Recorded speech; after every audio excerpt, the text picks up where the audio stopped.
we're going over 2 things every Commander deck needs. I'm your host, Joe Cherries. I'm your host, BZ, and that makes us the Nitpicking Nerds. We're still doing daily content. Who would have thought 597 days into this? If you want to support all of this daily content and make sure that it can continue for the future, it would really be appreciated if you supported us on patreon.com. There's a giant list of names, and I get to shout out one of them, who is possibly the most famous patron of all time. It's Post Malone, a.k.a. Austin Post. Austin Post is a patron of this channel. You got to support this channel so we don't have to do ads for things we don't believe in. Otherwise, you might have to. Right. We stick to the things we believe in, like TCG Player, because that's the actual best place to buy cards. We're not blowing smoke. That's just the best way to do it. You can use our affiliate link, go to the site like you normally would, but because you started with our link, though, that's how we make some money. But you don't spend any extra. In my head, I wanted to have a way to be blowing smoke, as you said it, because it would have made the joke. And then go, I'm not doing that. Not me. Speaking of things we believe in, Maraschiello.com sponsor this video. There will be an ad for Maraschiello somewhere in this video. You can guess right now in the comments where it is. If you get it right, we'll say you cheated. And happy birthday to everyone whose birthday is today. It's the first birthday shout out with our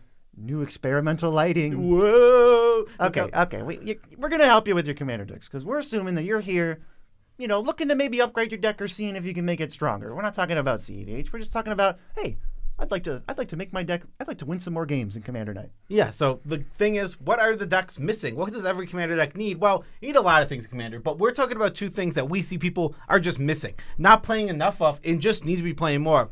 First and foremost, and I guess the whole video is actually just interaction. It's all about interaction, but first we're talking about mostly spot removal, board wipes, that kind of stuff. Yeah, the first thing is item number 1. Hit them with these stats. Is not just interaction, it's more interaction. Definitively, you're probably not playing enough, at least on average. So we did some polls on our community tab, which you can take part in, I guess. And the first one was how many removal spells are in your Commander decks on average. So removal, I'm thinking targeted kind of stuff, 2-for-1s, 3-for-1s, but not board wipes. The average 52% of people said 4 to 6, which is insanity. I think that my goal is I usually aim when I'm looking at spot removal counting. I like to count counter spells. I like to count creatures that enter ETB, remove some sort of permanent type, and it doesn't matter which permanent type it is. If I'm removing creatures, artifacts, enchantments, even lands, you can count that as a piece of interaction. All of that counts. I'm looking to hit 10 in every single deck, even my less interactive decks. Yeah. So this was I was maybe we weren't super clear on the definition of removal. So then I was okay, let's do the next poll. This one is how many interactive spells do you play? So I'm not excluding really anything. It's if your card interacts with another card, kill spells, sacrifice, counter spells, board wipes, whatever, how many of those are you playing? And so 48%, so about half of you said 8 to 11. That felt right to me when I looked at it, but then I went ahead and counted the average number of interactive cards that both of us play in our decks, and that's not the number I came up with. No, for BZ's average interaction spells in his 11 decks, 17.18. So he's playing almost 17 in each of his decks. For me, 16.25. I'm playing close to 16 in each of my decks. Again, you saw this includes board wipes, any form of way of interacting with your opponent, stopping them from doing something, removing a permanent from the battlefield. And I think one of the main things that's deterring people from maybe putting more removal in is because they feel they have to put in these auto includes, well, I'm taking away from the synergy. It's zero sum. I remove synergy and add removal. It's no, we're going to recommend some removal spells, but it's not Source of Plowshares. Everyone's playing that. We want to get you to play more interaction, so we're going to reference some stuff that maybe you're not playing. Yeah, interestingly enough, something I want to talk about with one of my decks. Today and yesterday, me and BZ both were going over our decks and looking at numbers, and you were speaking of not having to cut for boring staples, right? I have a Henzi deck, and it plays normal board wipes 1, Toxic Deluge, but then the rest are creatures. Massacre Girl. I put Massacre Girl in. It's a worse board wipe, but it fits the strategy of my deck. Which is a perfect segue into the first bullet point that we're talking about, which is creature-based decks. If you have a creature-based deck, you don't have to play the pinnacle of all removal. We're not talking about that. We just need to interact a certain amount. And I think our 16, 17, maybe that's a little high for some of you, but I would still strive for 14. I think you can get there without giving up too much synergy. So if you're a creature-based deck and you're looking for things that enter and die and do things that give you value, why not throw some removal into that? So something about that is the 15, 16 that you're talking about, that means you're going to see 1 or 2 a game. And that's what you need. You need to at least see that many. And as the game draws out, you need to see more. So that's what the 15 is. I think the 15 is guaranteed to see almost one on average a game in a shorter game. Yeah, we don't want to go through a game without seeing it. That's how you just get run over. So we're talking like Ravenous Choops. That's a fairly okay body, but what we're paying for with the 4 mana is I'm going to get to reanimate this, or use it, or cast it again, or do something else, or get double ATBs, something. And then there's creatures that sacrifice for value. We're talking Cathar Commando, Caustic Caterpillar. These can come in instead of like, oh, you know, I don't really feel like playing Beast Within. Don't just play no removal. Play one of these instead. There's so much of this too. There's Necron Deathmark is another one. This stuff is all over the place. Like I said, Massacre Girl, replacing a board wipe. Take out Damnation from your creature deck, add a Massacre Girl. Now, it's obviously a much worse card, but it's synergized with your deck highly and lets you keep playing to your game plan. And doesn't rob your deck of any identity. You get to add synergy and not really give up too much power, because when your creature decks play creatures and do these things, they can be on average better. God, you know what card I felt like I realized I was missing from Henzi? That's not a very good card, but my deck needed a little bit more interaction, one more board wipe. I added Deathbringer Region, I believe its name is. Oh, if you cast it from your hand, destroy all other creatures or something? Yeah, I don't think that card's like broken or insane, but it doesn't rob my deck of its identity. It lets me have a board wipe that actually works well in my deck. Yeah, and the last one, Hostage Taker, is another one I like. And there's plenty of these. You got to look for creatures that remove something, and I think you can really take a time to sit down and add like 2 more of these to your creature decks and just get that removal up and start winning more games, I think. There's plenty of comments in the poll before we go on to the next one. They were like, yeah, I didn't really play that many removal spells, and then I went up to 10. And I noticed I was actively winning more games. It's like, that'll happen. Yeah, exactly. When you're able to stop other people from winning, you can often win more games. A card that goes in both creature-based decks and what we're moving on to, artifact-based decks. Duplicate has synergies in both of them because it's a creature and it's an artifact. So you can put it in either one of those decks to have some synergy. And it's overcosted, but then we can make up for that by bringing it back, tutoring for it, or reducing the cost and not making it overcosted. Yes. With things like Ugin the Virgin, who's a removal spell in an emergency, but also like a proactive Stormy type card that's really good. Yeah, exactly. And again, it's all about keeping your deck's identity and still playing removal. There's so much good interaction that you can play. If you could list, I feel like you could give me any deck, and you're like, I want to keep this identity. Okay, I'll give you 5 cool ones. Here's 5 cool ones. And know what card you can play in every single deck to up your number? Every single deck. If you're playing black, put in Hagramali. Up your removal count. I love Hagramali. I put in all my black decks. You don't have to cut anything. You cut a land for it. Oh. And then you have more removal in your What did you deck. cut for it? Swamp. Yeah. So a couple other artifacts that don't even look that good, but they've played pretty good, is Bladegrift Prototype. Not for your combo metas, obviously, but if you're attacking, this card's pretty good. And then Transmogrifying Wand, if you can get it down and activate it once, it's like, okay, it's a little bit clunky, but it was a 1-for-1. Then it just does 2 more times. Yeah, it's super important to realize that keeping your deck synergistic is very important, and you get to do it, and you get to still interact. It's a good feeling. It's so important. Like you said, the people in the comments talking about winning more games, it's so important to interact. I know people like the Battle Cruiser, but if you go full Battle Cruiser, the deck that just pops off the hardest always wins. If you have like 2 pieces of removal, the deck that popped off first, you stopped it, then you won. Yeah, exactly. And the last one, enchantment based. We can just go over some of these for quick. Kenra's Transformation in an enchantment deck is like an auto staple. This card's so good, and it shuts off commanders, cantrips, and then because you're playing enchantments, it'll cantrip 7 more times because you need everything to be an enchantment. This is like really important, I think. Same with this one, like right next to it, in like strength, I have Song of the Dryads. Yeah. That card, just absolutely silly. Locks it in the land slot, one of the hardest permanents to remove. Yeah, and I think some of these 1-for-1 artifact and enchantment removals turn it into Seal of Cleansing or Seal of Primordium. They're triggering all your enchantress stuff. They come back with Replenish, blah, blah, blah, and then they stick in play, and they basically are just naturalized. Yeah. Aura Shards is silly. This is either really heavy creatures or your enchantress decks like BZ's talking about for here. Yeah, this one was more obvious, but I went ahead and put it anyway. So, and then the last one, Aura of Silence, kind of backbreaking, really annoying card to play against, and super good in enchantment decks. Yes, we went over creatures, artifacts, enchantment decks. There's synergistic things to play and everything. It's really easy. When you're playing your Spellslinger deck, just put in the generic good removal spells, because guess what? You can just throw in, what's the best? Deadly Relic, and it's synergized with any deck. Yeah, if you're like Grixis Spellslinger or whatever. Who would have thought that a spell goes in my spell deck?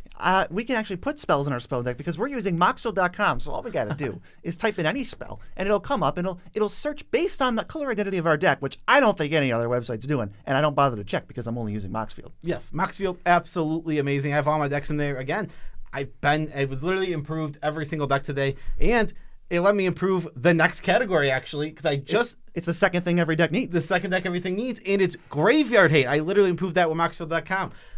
Graveyard synergies are everywhere. Every single deck is playing at least 1 or 2. It's very rare that a deck is not working with its graveyard at all. I feel like you're giving something up if you're not.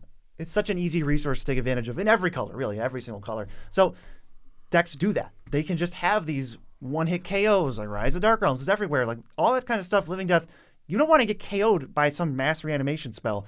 And a lot of the times, these Graveyard Hates can squeeze into your deck so much maybe even easier than some of the spot removal, and you can just have another answer to shut off certain decks or good turns. It's something really important. You mentioned you don't want to lose to mass reanimation, but it's not just mass reanimation. The graveyard strategies, the decks that really focus on it, like a Kerator deck, a Marin deck, there's Osgir, all these type of decks, they will rely on their graveyard. That becomes a tool for them, not just to kill you with mass reanimation, but with so much incremental advantage because their graveyard is built to be an extra hand. So when they have 30 cards in their graveyard, you're at a huge disadvantage as the player who's not playing the super synergistic graveyard deck. So we didn't do any polls for Graveyard Hate. I don't think that's necessary. Everybody's probably playing between, I would say, 0 and 1, maybe 2. And I would challenge everybody to, this is a challenge for everybody at home. Add 1 piece of Graveyard Hate to every deck you have, and I think you'll be happier, especially since there's a lot of options nowadays. Yes, there's a lot of options that we're going to get into, and a lot of them don't take up real slots in your deck. Yeah, the first ones here are just incidental/good, where it's not even so much that they're Graveyard Hate, we need to add it to like meet some quota. I would just recommend playing all these cards. Oh, 100%. And the first one is Bajuka Bog. If you're playing a black deck and you're not at, if you're below a 9 power level, 100% auto include. It's not even close. I'm putting in every single black deck. I just realized one of my decks was missing it today, and I was like, oh, I'm definitely going to go put that right in here. It's a tap land worth paying for. For sure, because early in the game, it's obviously that tap land, but later in the game, it just takes away someone's graveyard, which could be a crux of their strategy. Yeah, Dauthi Voidwalker is another one. This card, I was actually just playing a game of CDH, shut me down. I was going to win next turn. They played Dauthi, and it's like, I can't. I have to waste my turn finding removal, and by then, it's just the game's changed so much. Dauthi Voidwalker, obviously super staple, but it does hate graveyards in case you forgot. I think Dauthi is just the best graveyard hate because it's much more than graveyard hate. It's tough because it's not retroactive, which a lot of these are. So it's like if they put 50 cards in their yard, Dauthi's not to do anything. That's fair, yeah. So Dauthi, yeah, you're right. Dauthi Voidwalker can't stop a graveyard that already exists. What you do need ways to stop ones that already exist. So maybe what you want is to have a Dauthi and another effect like a Bajuka Bog to balance it out, and having both will really help you. Deathrite Shaman is a little bit of graveyard hate. It's very strong. What I like about Deathrite Shaman is it's like incidental. We just said that it is the definition of that. It's just like the best mana dork, plus it has other words on it. Why does this do other things? Okay, why not? Because it does. Oh, you have a card with flashback? Well, I'll take it out before your turn. Oh, you're targeting Rune Scarred Demon to reanimate? I'll eat it. Yeah, exactly. Kyle's Guile. I'm calling it Kyle's Guile. Kaya's Guile is a nice card that's actually been overperforming for BZ nonstop. I hate to see it. I hate seeing it. Oh, yeah. Early, you can kind of snipe commanders and like relevant creatures because there's not a bunch of chaff out. And then late, you just do all 4 modes and you feel pretty good about it anyway. Kaya's Guile's been really strong. I would recommend it in almost any white-black deck. Try it out. Maybe swap out English I'm making for it.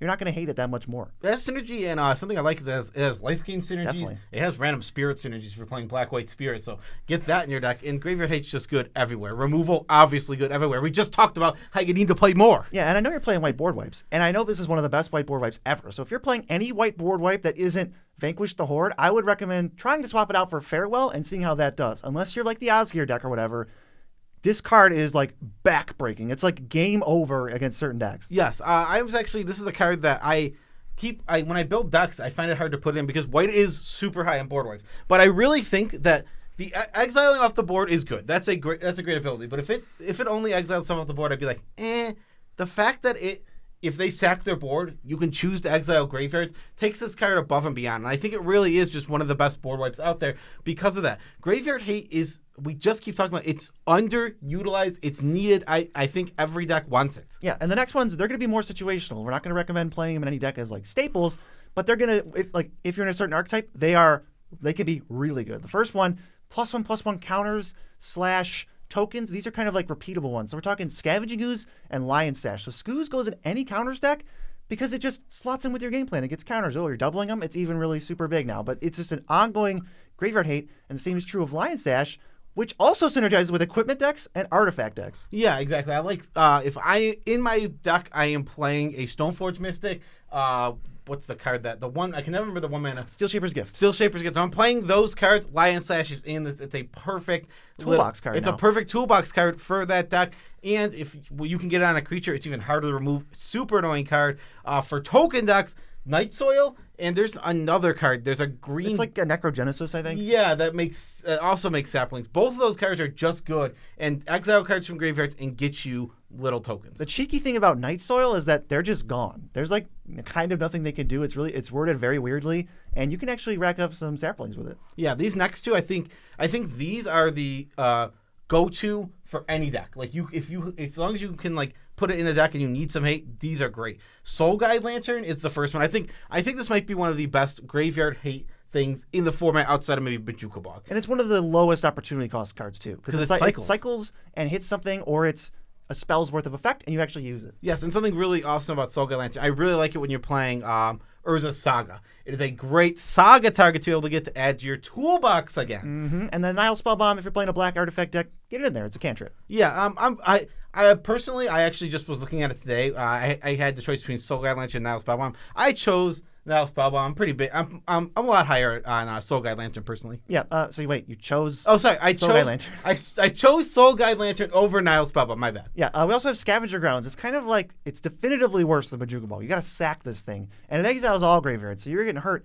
But it's a land slot. You swap out a colorless utility land like Reliquary Tower that you might be playing that we wouldn't recommend playing. So swap it out for Scavenger Grounds, and then suddenly you can just hold up your land in certain situations. Let's say 10% of the time in the late game, you just get to hold this up and stop somebody from doing something broken. Yes. 1 and 2 color decks, I think this is very good. I think 3 and Muff is like, nah. Yeah, exactly. If you're in 3, you probably have black, so you can play Bajuka Bog. Or Nile Spellbomb or something.